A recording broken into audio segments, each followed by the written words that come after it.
Martin Luther King Day is a day of remembrance and an opportunity to honor those around us who are still fighting for civil rights. Reverend David Kennedy is among those champions fighting for change.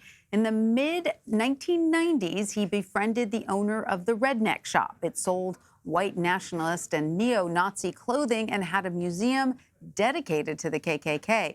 It was located in his parish of Lawrence, South Carolina.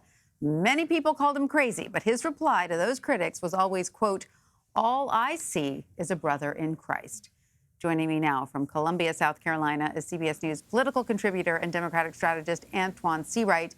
He wrote an article commemorating the work of Reverend Kennedy. Antjuan, thank you for being with us.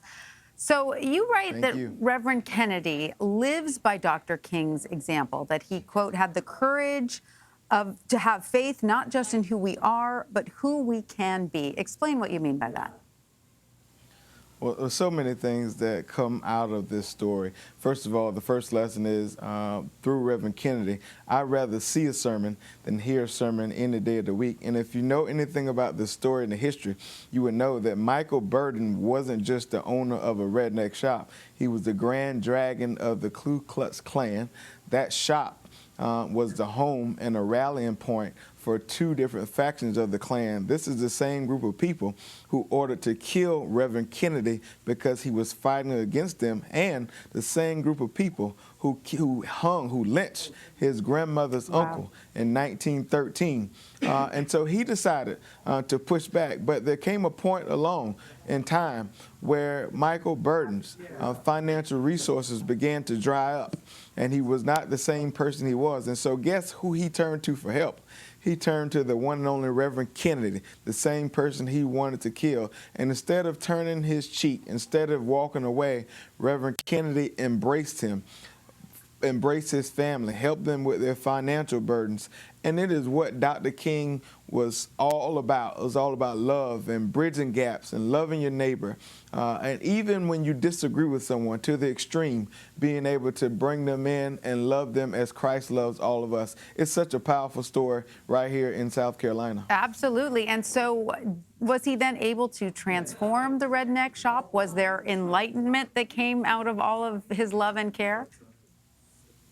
Well, what's so powerful, and I talked about this morning in Charleston, South Carolina. Now, if you look at the deeds to that same Redneck Shop that was one time the home of the KKK, guess whose name is on that deed as the owner? It's Reverend David Kennedy, the NAACP president for Lawrence County and the pastor. So it also shows it's not how you start out with a person or in a situation in life, it's how you end up.